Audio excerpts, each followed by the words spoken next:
Madame, mademoiselle, monsieur, bonjour et bienvenue dans ce magazine où nous poursuivons notre réflexion sur une théologie de la prière avec Patrick Royanet qui a publié ce livre « Et tu ne réponds pas, une théologie de la prière » aux éditions Salvator. Patrick Royanet, bonjour. Bonjour. Je voudrais revenir à votre chapitre 4, si vous le voulez bien, où dans la deuxième partie, vous abordez une thématique quand même importante, puisque dans votre livre, vous insistez sur le fait qu'il est fondamental de replacer la prière dans le contexte dans lequel nous sommes historiquement aujourd'hui, et d'aborder la thématique des illusions de la prière. Oui, on fait souvent l'expérience nous-mêmes et nous entendons les autres éventuellement se confier à nous sur « j'arrive plus à prier, je ne sais plus prier ». Alors déjà, je suis surpris que des gens pensent avoir su à un moment prier, mais quoi qu'il en soit, ils sont aujourd'hui déstabilisés, ils ne savent plus comment avancer. Et c'est sans doute vrai à des périodes charnières de notre existence où nous avons changé de style de vie ou d'engagement ou de maturité et du coup ce qui était vrai hier ne l'est peut-être plus aujourd'hui, ce qui faisait sens hier ne fait peut-être plus sens aujourd'hui, mais il faut peut-être être attentif à cette difficulté de la prière. Ici, ce n'est pas la difficulté par rapport à Dieu qui ne répond pas, c'est la difficulté par moi, je n'y arrive plus. Alors, il me semble que nous avons toujours en tête une idée de Dieu et une idée de ce que devrait être la prière. Et que peut-être que ces moments où nous ne savons plus prier, c'est le moment où nous finissons par être convaincus que notre conception de Dieu, ça ne marche plus. La difficulté, c'est imaginer que j'avais un faux Dieu et qu'il faut aller vers un autre Dieu. Bon, c'est pas comme ça, je remplace un Dieu par un autre, mais il me semble que nous sommes toujours dans l'illusion aussi par rapport à Dieu. Nous avons tous des représentations de Dieu. Comment est-ce que ce serait possible autrement ?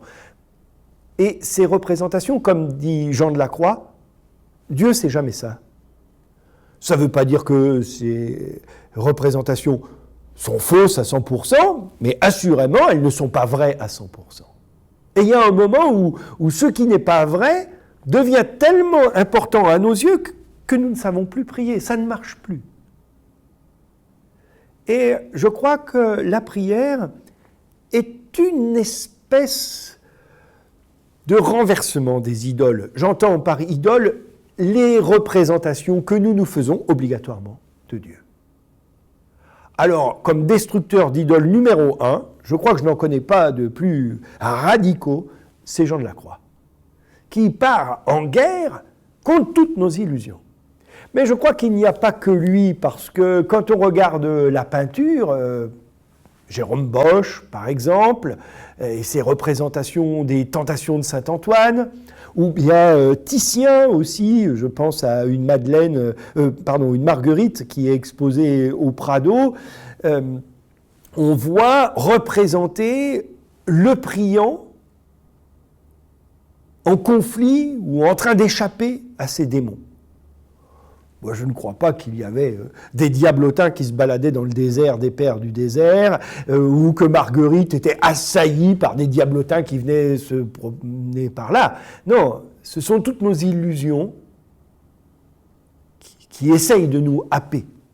Et dans le tableau du Titien, Marguerite est un peu comme une flamme contorsionnée pour échapper à tel diable qui l'attrape par là, à tel autre qui l'attrape par là, pour vivre, pour sortir de l'illusion. Parce que l'illusion, c'est la mort.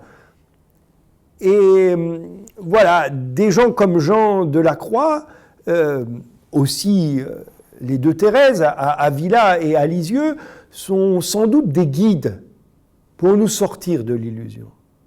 Aujourd'hui, j'ai bien prié. Ça ne veut rien dire. On n'en sait rien du tout. Que se passe-t-il dans la prière? À nos propres yeux, ça reste indécidable.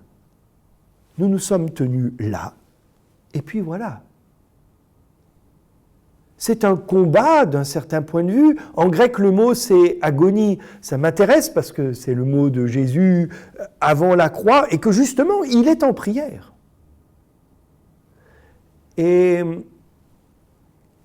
Thérèse de Lisieux est sans doute une de celles qui va le plus loin sur la chute des illusions, le renversement. Jean est radical dans les mesures à prendre, mais peut-être Thérèse de l'Enfant Jésus est-elle encore plus gonflée, il faudrait dire, où elle ne sait même plus si elle croit.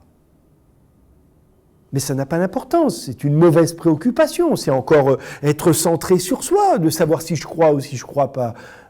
J'ai envie de dire, on ne prie pas parce qu'on croit, on prie parce que Dieu, et puis on verra bien après. Alors, je comprends qu'on me dise, ah, mais parce que Dieu, mais si on ne croit pas que Dieu... Mais que disons-nous lorsque nous disons, je crois en Dieu? Quelle image nous avons? Voilà. Peut-être que nous ferions bien d'être athées un certain nombre de fois, non pas pour dire que nous rejetons Dieu, mais pour dire que nous rejetons toutes les images que nous appelons Dieu. Alors, il me semble que la prière est de ce point de vue-là un travail de purification et que l'école carmélitaine est tout à fait forte, pertinente. Il y a une carmélite britannique dont on traduit cette année 3 ouvrages. Ils ont été écrits plutôt dans les années 1970-1980, Ruth Borrow. Cette femme continue la veine carmélitaine en ayant pris en compte la situation actuelle. Dieu ne répond pas. Alors ça veut dire quoi, prier? Alors je ne sais pas si elle développe une théologie de la prière comme je le fais, mais j'aime nombre de ces pages où, face au silence de Dieu, face au dénuement dans la prière, où nous ne savons même pas ce que nous faisons, si c'est de nous tenir, eh bien, il faut toujours s'en remettre. Ce n'est pas nous qui sommes importants, c'est le Seigneur qu'on veut mettre au centre de l'existence. On ne sait plus si on croit en Dieu, ça c'est pas moi qui le dis, hein, c'est Thérèse de Lisieux. Depuis cette nuit, et ça dure encore, je suis dans la nuit totale. Le texte, je ne sais plus par cœur, mais il est cité dans le bouquin. Voilà, c'est impressionnant. Je ne sais pas si, lorsqu'elle a été faite docteur de l'Église, on avait en tête que cette moniale de moins de 24 ans partageait dans son expérience religieuse l'athéisme de la société qui devenait toujours plus important. Non pas un athéisme pour dire on est débarrassé de Dieu, ni Dieu ni maître. Non, évidemment, Thérèse veut un maître, Jésus, c'est sûr. Mais athéisme au sens où plus rien ne s'éprouve, plus rien ne prouve que Dieu. Et justement, il ne faut même pas mettre de verbe. C'est pas correct de dire plus rien ne prouve que Dieu.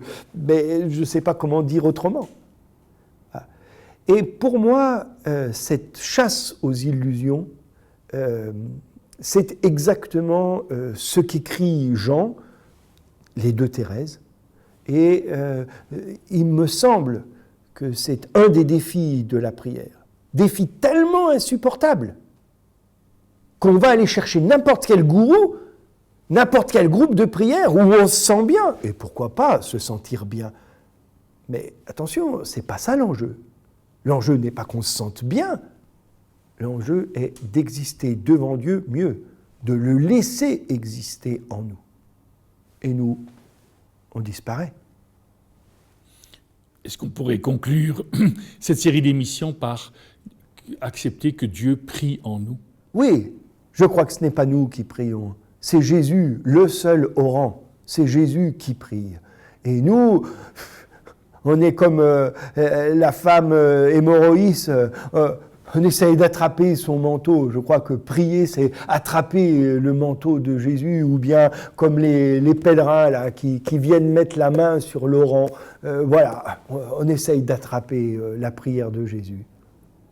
Eh bien, c'est sur ces mots que je propose de conclure cette série d'émissions. Patrick Royanet, merci beaucoup. Non seulement d'avoir écrit ce livre, je rappelle, Et tu ne réponds pas, une théologie de la prière aux éditions Salvator, mais aussi d'avoir pris le temps avec nous de l'expliciter pour nos téléspectateurs et téléspectatrices. Un tout grand merci. Merci beaucoup. Nous arrivons au terme de ce magazine. J'espère que nous vous avons donné le goût d'avoir envie de découvrir et d'approfondir cette théologie de la prière. Donc je vous rappelle, Et tu ne réponds pas, une théologie de la prière aux éditions Salvator. Au nom de toute l'équipe qui a préparé ces différentes émissions, il ne me reste maintenant qu'à vous souhaiter une excellente journée et je vous dis d'ores et déjà à très bientôt.